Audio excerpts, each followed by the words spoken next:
जो लोग मेरे इस चैनल पर नए हैं या फिर मेरा ये वीडियो किसी और सोशल मीडिया प्लेटफॉर्म पर देख रहे हैं, वो मेरा YouTube channel political Tamasha with doctor Arshi को सब्सक्राइब करके वहां पे लगी बेल आइकॉन को जरूर दबा दें, ताकि आपको हमारे आने वाले हर वीडियो की अपडेट्स मिलती रहे। और दोस्तों, अगर आपको हमारा काम पसंद आता है, हमारे वीडियोस पसंद आते हैं, तो www.patreon.com/dr अर्शी खान पर जाकर डोनेट करके आप हमारे काम को सपोर्ट कर सकते हैं। दोस्तों, हमारे YouTube चैनल का मेंबरशिप ऑप्शन खुला हुआ है, जिसका लिंक आपको इस वीडियो के डिस्क्रिप्शन में मिल जाएगा। आप उस लिंक पर क्लिक करके उसकी मेंबरशिप ले सकते हैं। तो चलिए आज के सियासी तमाशे के सफर को शुरू करते हैं।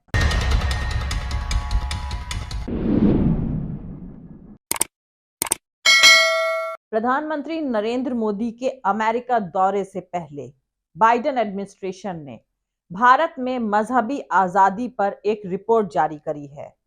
इस रिपोर्ट में मुस्लिम और दूसरी माइनॉरिटी कम्युनिटीज, दलित, आदिवासियों पर हमले, उनके घर जलाने और तोड़ने के अलावा हिंदू कट्टरपंथियों को सरकार से मिले सपोर्ट को बेहद शार्पली क्रिटिसाइज किया गया है। मतलब इस बार अमेरिकी फॉरेन मिनिस्ट्री भी मौके की तलाश में है।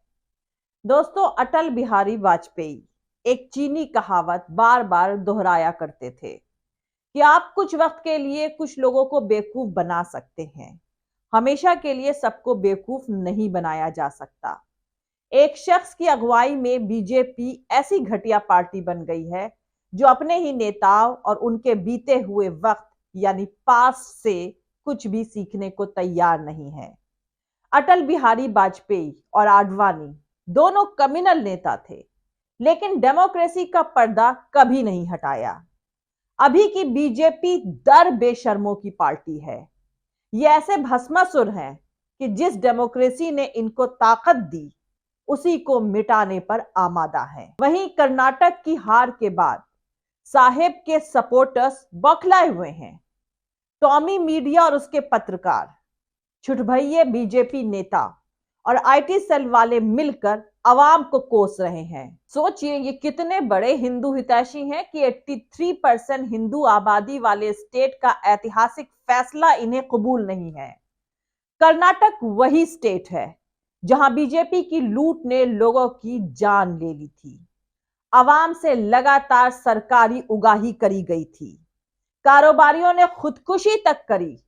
दो एसोसिएशन प्रधानमंत्री से शिकायत करते रहे, लेकिन उन्होंने नहीं सुना। लूट जारी रही और जब चुनाव आया तो पहुंच गए, मैं कर्नाटक का बेटा हूं, कर्नाटक से बचपन के रिश्ते वाला सियासी तमाशा करने लगे। तो दोस्तों, मजहब के नाम पर सियासत करने वाले रिलीजियस फेथ के लुटेरे हैं, जिन्हें सिर्फ सत्ता प्यारी है।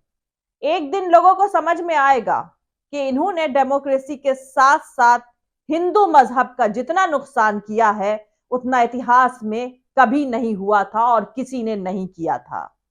सोचिए, पाकिस्तान के प्रधानमंत्री ने कर्नाटक का शुक्रिया अदा किया और कहा है कि हमारी पार्टी कांग्रेस के साथ मिलकर काम करेगी और इस्लाम को मजबूत करेगी। ये बात ना खुद पाकिस्तान के प्रधानमंत्री को पता है, ना ही भारत के पीएम को पता है।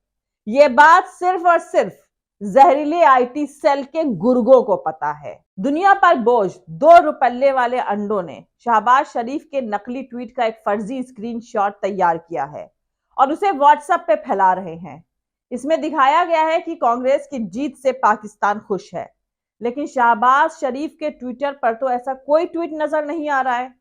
सोचिए ये कितने जहरीले और कितने खतरनाक लोग हैं जो इस देश की 6 करोड़ अवाम के जनादेश को पाकिस्तान और इस्लाम से जोड़ रहे हैं। पाकिस्तान के प्रधानमंत्री ने ट्वीट किया और वो ट्वीट उनके ट्विटर पर ही मौजूद नहीं है। ये बात सिर्फ आईटी सेल के जहरीले गुर्गों को पता चली। शहबाज शरीफ का ट्वीट सिर्फ जहर बुझे और नफरती एजेंट्स की नजर से ही दिखा है। अरे भैया, कितने गिरोगे? एक स्टेट की जनता की डेमोक्रेटिक ख्वाहिश बचा नहीं पा रहे हो क्या तुम लोग? तुम्हारे नफरत के पोस्टर बॉय ने अपने पद की गरिमा को रौंदते हुए सीधा कम्युनल आह्वान किया था। वहां की आवाम ने मुंह के बल पटक दिया। तुम अब उस जनादेश को पाकिस्तान से जोड़ रहे हो। यह बताता है कि तुम्हारे अंदर कितना जहर भरा हुआ है।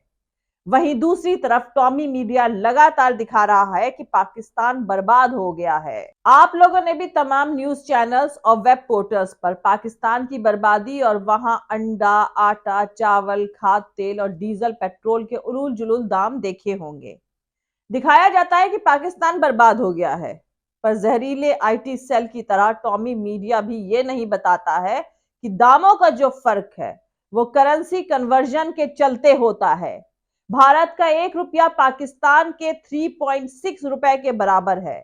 इसीलिए भारत में इंडियन करेंसी में बिक रहा 100 रुपए का पेट्रोल पाकिस्तान के रुपए में 300 रुपए में हो ही जाता है। तो भारत में इंडियन करेंसी में 10 रुपए का अंडा पाकिस्तान करेंसी में 25 रुपए का मिल रहा है। करेंसी कन्वर्जन को ध्यान में रखकर अगर आप जोड़ें तो भारत में महंगाई कहीं ज्यादा दिखेगी, पर तमाम न्यूज चैनलों और वेब पोर्टल्स आपको दिखाते हैं कि पाकिस्तान में पेट्रोल 300 रुपए और अंडा 25 रुपए का मिल रहा है। ऐसे ही आटा, चावल, दाल के दाम भी दिखाकर आपको समझाया जाता है कि वहां की महंगाई से लोगों में हाहाकार मचा हुआ है। इन मीडिया वेब पोर्टल वालों से किसी ने आज तक नहीं पूछा कि क्या पाकिस्तान में उनकी अम्मा रहती है जो वहां की खबर दिखाते हो। हम भारतीयों को पाकिस्तान की चीजों के दाम से क्या मतलब है? दरअसल दोस्तों, मतलब हम भारतीयों को नहीं, इन दल्ले मीडिया चैनलों और वेब पोर्टल्स को है जिन्होंने ठेका ले रखा है कि पाकिस्तान का ज्यादा दुख दर्द देखकर हम महंगाई से पैदा हो रहे अपने दुखों से ध्यान हटा लें और इनके अब्बा की वाहवाही करें। दोस्तों, कभी ये सोचा है कि राष्ट्रवादी पार्टी के बगुला भगतों और उनके बहरूपिया सरगनों के ख्यालों में सिर्फ आईएसआईएस, तालिबान और पाकिस्तान ही क्यों आता है? कभी अमेरिका, ब्रिटेन, फ्रांस, स्वीडन क्यों नहीं आता? खैर, तालिबान और स्वीडन से याद आया, भारत के foreign minister S Jaishankar Sweden में संडे को इंडियन कम्युनिटी को एड्रेस कर रहे थे। फॉरेन मिनिस्टर के तौर पर एस जयशंकर का यह पहला स्वीडन दौरा था। इंडियन कम्युनिटी को एड्रेस करते हुए एस जयशंकर हिंदी के एक मशहूर मुहावरे का इस्तेमाल करने लगे। वो मुहावरा था, आपके मुंह में घी शक्कर। जयशंकर ने कहा, मुझे नहीं पता कि आप में से कितने लोग हिंदी जानते या समझते हैं। हिंदी में एक मुहावरा है, आपके मुंह में घी शक्कर, यानी आप जो उम्मीद कर रहे हैं वो सच हो जाए। दोस्तों, एस जयशंकर स्वीडन और भारत के बीच इलेक्ट्रिक एविएशन में साझेदारी, जियोपॉलिटिकल हालात, भारत की दुनिया में कथित रूप से बढ़ रही धाक से रिलेटेड सवालों के जवाब दे रहे थे। एस जयशंकर 3 दिनों के दौरे पर हैं।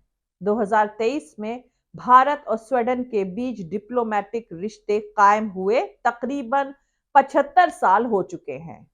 और डिप्लोमेटिक रिश्तों से याद आया अफगानिस्तान।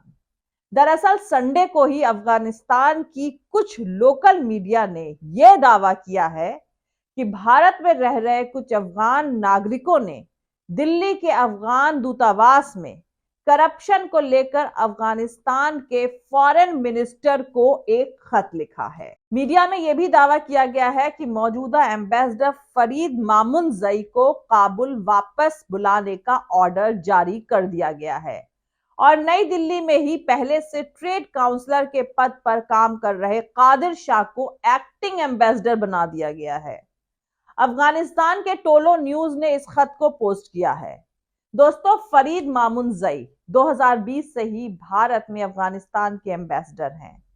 कादिर शाह सही कह रहे हैं या फरीद मामुनजई, ये तय करना थोड़ा मुश्किल है, क्योंकि मंडे को जारी बयान में मामुनजई के तरफ से कहा गया है कि वो शख्स जो तालिबान की तरफ से एक्टिंग एम्बेसडर बनाए जाने का दावा कर रहा है, वही गलत जानकारियां फैलाने, मिशन के ऑफिसर्स के खिलाफ बेसलेस कैंपेन चलाने का जिम्मेदार है। भारत में मौजूद अफगानिस्तान के लोगों को ये जानकारी देना चाहते हैं कि वो उनके इंटरेस्ट में भारत में रेगुलर तरीके से काम करते रहेंगे। लेकिन दोस्तों, मामला सिर्फ 2 दावों का नहीं है। भारत से छपने वाले एक अंग्रेजी अखबार ने अपने आर्टिकल में कहा है कि पिछले 25 अप्रैल को अफगानिस्तान की फॉरेन मिनिस्ट्री ने 2 ऑर्डर जारी करे हैं।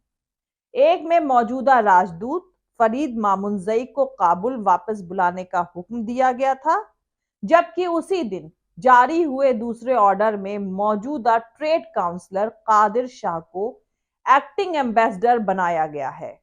वैसे दोस्तों, ऐसा सियासी तमाशा 90 के दशक में भी हो चुका है। उस दौरान पहले नजीबुल्लाह की सरकार को मुजाहिदीनों ने हटा दिया था और फिर तालिबान ने मुजाहिदीनों की सरकार को हटा दिया। उस वक्त कई देशों में यह मुश्किल हुई थी कि अफगानिस्तान दूतावास में तैनात लोग आपस में बंट गए थे और देश के लिए भी मुश्किलें पैदा हो गई थी कि नजीबुल्लाह या मुजाहिदीन या फिर तालिबान किसके उम्मीदवार को ऑफिशियल एम्बेसडर माना जाए। अब कुछ जानकारों का मानना है कि मोदी सरकार ने अगर तालिबान की बात मान ली और नई दिल्ली के दूतावास में बदलाव को कबूल कर लिया है, तो इसे तालिबान को रिकॉग्निशन देने की तरफ एक बड़ा कदम माना जा सकता है। अप्रैल 2022 में तालिबान ने चीन और रूस में यही किया था। तालिबान ने नए ऑफिसर्स को एक्टिंग एम्बेसडर बना दिया था, जिसके बाद उस वक्त के एम्बेसडर ने इस्तीफा दे दिया था। पाकिस्तान, ईरान और उज्बेकिस्तान में भी तालिबान के तरफ से बनाए गए डिप्लोमेट्स दूतावास का काम संभाल रहे हैं, जबकि 60 से ज्यादा मुल्कों में अफगानिस्तान की एम्बेसी बंद पड़ी हुई है, क्योंकि वहां तैनात राजदूत ने तालिबान की सत्ता को मानने से इनकार कर दिया था और दूतावास को चलाने के लिए उनके पास पैसे भी नहीं थे। भारत और अफगानिस्तान के बीच ऐतिहासिक रिश्ता है। 1947 यानी 1947 तक भारत की सरहद भी अफगानिस्तान से सटी हुई थी। 90 के दशक में तालिबान जब सत्ता में आए थे तो भारत ने उनको रिकॉग्निशन नहीं दी थी, लेकिन 2001 में 9/11 हमलों के बाद अमेरिका सेना अफगानिस्तान में आ गई और तालिबान की सत्ता चली गई। भारत ने इस दौरान अफगानिस्तान में एक बार फिर अपनी मौजूदगी दर्ज कराई और पिछले 20 सालों में $3 अरब से भी ज्यादा का इन्वेस्टमेंट किया हुआ है। अब तालिबान ने भारत से कहा है कि अफगानिस्तान में जो प्रोजेक्ट्स रुके हुए हैं, भारत उसे दोबारा शुरू कर सकता है।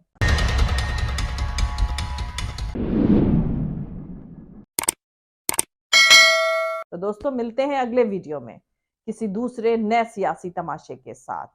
जय हिंद, सत्यमेव जयते, अल्लाह हाफिज। दोस्तों, हमारा पूरा वीडियो और दूसरे और वीडियोस देखने के लिए हमारा YouTube channel political Tamasha with doctor Arshi को सब्सक्राइब करके वहां पे लगी बेल आइकॉन को जरूर दबा दें, ताकि आपको हमारे आने वाले हर वीडियो की अपडेट्स मिलती रहे। और दोस्तों, अगर आपको हमारा काम पसंद आता है, हमारे वीडियोस पसंद आते हैं, तो www.patreon.com/dr अर्शी खान पर जाकर डोनेट करके आप हमारे काम को सपोर्ट कर सकते हैं। दोस्तों, हमारे YouTube चैनल का मेंबरशिप ऑप्शन खुला हुआ है, जिसका लिंक इस वीडियो के डिस्क्रिप्शन में दिया गया है। आप उस लिंक पर क्लिक करके अपने इस चैनल को, जो आपके हक की बात करता है, उसको सपोर्ट कर सकते हैं। दोस्तों, आप हमें फॉलो भी कर सकते हैं हमारे ट्विटर, इंस्टाग्राम और फेसबुक पेज पर। मेरा ट्विटर हैंडल है @arshi_aziz khan। Thank you. मिलते हैं अगले वीडियो में।